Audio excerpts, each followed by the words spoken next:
Hello everyone and welcome back to the Great Book of Grudges. My name is Nathan and we're back with another Total War Warhammer video. Today we'll be talking about the Ogre Kingdoms once again, the last time for a small while, but seeing as we've already spoken about the possible playstyle and their lore of magic, it felt best to cover their possible in-game mechanics too. So without further ado, let's begin. The last time we discussed the Ogre Kingdoms, I had mentioned that they were supposed to be rather basic and simplistic. And while that is true in the form of lore and the tabletop, it's obviously not going to work out too well in terms of mechanics for Total War Warhammer. The mechanics themselves obviously should not be too complicated, but I believe that there's a few already in game that can be reused or just remade, and of course some stuff from the lore which could fit in rather nicely in game. First, the elephant in the room. Of course, the Ogre Kingdoms themselves aren't really a massive empire. They're mostly scattered around and quite nomadic throughout the Mountains of Morn. It's because of this that I don't believe we'll be able to form a massive empire with them, but instead combine mechanics already in place for the Vampire Coast and Norsca, where these would be a true pseudo-horde faction. By all means, they should be able to form an empire around the territories of the Mountains of Morn, but they should not be able to build an empire outside of those territories, where instead all of their forces would have access to horde mechanics. Of course, they should be able to take over any locations of note, such as Altdorf, Drakenhof, and so on, but the main reason that these ogres move around is just to search for food, and normally they don't stay around too often. A true pseudo-horde would have been fantastic. It's in fact what I still believe Norsca should be, and should get an update at some point to have that style. You're still a horde by all means, but being able to also control some locations will make it much less daunting. Now, another mechanic already in place would be how the Norskins and Greenskins confederate other tribes. So when you beat the faction leader of another tribe of Norskins or Greenskins, you are able to confederate their whole faction. And this in truth works extremely well for the Ogre Kingdoms, as this is actually very common in their lore. There are many ogre tribes throughout the Mountains of Morn,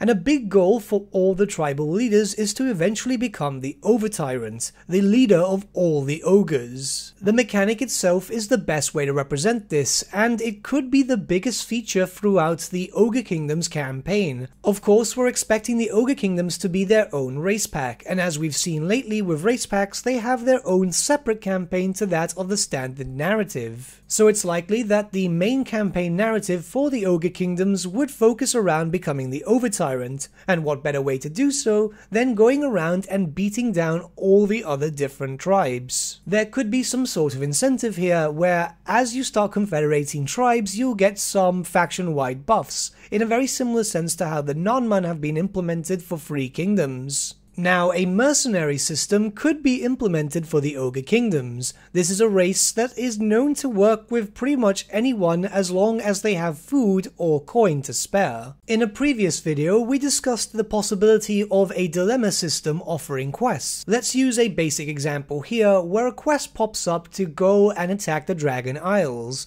If you're able to destroy that, you would get reputation bonuses with another race or faction. But maybe this could be expanded upon even more. You see, there is a unit of ogres that we're expecting known as Man-Eaters. These are different ogre mercenaries who've gone to various different races and factions and have learnt directly from them while their services were being employed. Now, it's very strange as to how the Man-Eaters might actually work. You see, they are a unit, but they are kind of treated as characters in a sense inside a unit, where you would get a number of different man-eaters, each with their own special rules. I've often wondered how they could be represented in game, as it would be a massive shame if they were never added in, but maybe there's a solution through this system. Say for example, as you do these quests, you're able to fill up a resource bar. This resource could be called culture for example, but just badly misspelled because, well, it's an ogre. Once you get around 6 culture, being of course by doing these quests, then you would be able to recruit a unit of man-eaters, as this sounds really thematic in a sense, doesn't it? You'd be doing quests for different cultures around the Warhammer world, and then eventually be able to bring those ogres back into your fold. This wouldn't be the first time a unit's been locked through an event, as obviously the Casket of Souls for the Tomb Kings is locked behind a rite. And seeing as the man-eaters are going to have a lot of different special rules, it could be imagined that this would probably be the best way, as that way you wouldn't be able to spam this unit constantly. It could be possible that we'll see the man-eaters introduced as a hero choice instead, but I think it would be much cooler if they were introduced in the same style as they were on the tabletop, as they were just pretty cool. Ogres in the tabletop had access to a mechanic known as big names. This is basically a title system. Each title was worth a certain amount of points, and you could only have one title on per character. These titles themselves also had some buffs attached to them. This could be introduced as a separate skill line for all lord and hero choices. You can see how the buffs worked on screen right now for the tabletop, and I think it's easy enough to implement in Total War Warhammer. We've already got some similar stuff already. And now lastly, which I think we've all been waiting for, is food. Ogres and food go together like Skaven and Warpstone. It's their most precious resource, as they're constantly hungry. Food should be an absolutely needed resource for the Ogre Kingdoms. A lot of people have been suggesting that they should have a similar system to that of Grom the Paunch, but I don't think that that would work the best for them. If the Ogres end up being as powerful as they were on the tabletop, then army-wide buffs from a cauldron system might be a bit too much. Instead, I believe it should work more or less to how the Skaven food system works, where the more you have, you'll start getting some faction-wide buffs.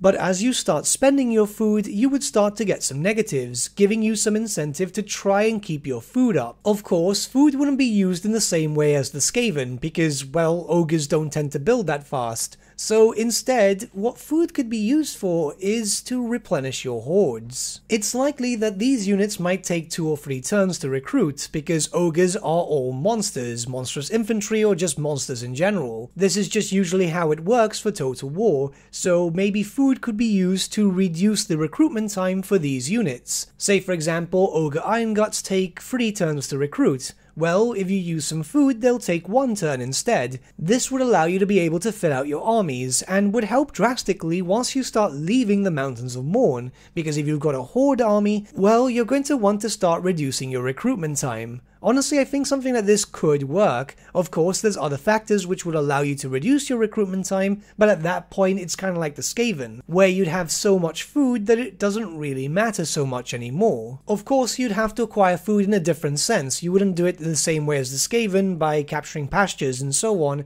I think the best way to go about this would be keeping you aggressive. The more you go out to do damage, destroy cities, sacking them, razing them, and even just destroying enemy armies, the more food you'll acquire. I think something like that would work rather nicely, as that way you'll have more incentive to go out there and do some damage, because a lot of times when it comes to Total War, sometimes you can just feel a little stagnant. But these are just some ideas on how I believe the Ogre Kingdoms could work mechanically when it comes to Total War Warhammer 3. Of course, my sources are based on the lore and the tabletop more than anything. But what do you guys think? Let me know your thoughts in the comments below, and let's start a bit of a discussion. But with that, my friends, we've come to the end of our video. Thank you so much for watching. If you did enjoy the video, might I suggest giving the video a like, or even subscribing to the channel, as it really does help us out. In the description section below are various links to different social media platforms such as Facebook, Instagram, and Discord. Also in the description section is an affiliate link with Element Games, where you could buy loads of hobby-based products, not just Warhammer, for 10 to 25% off.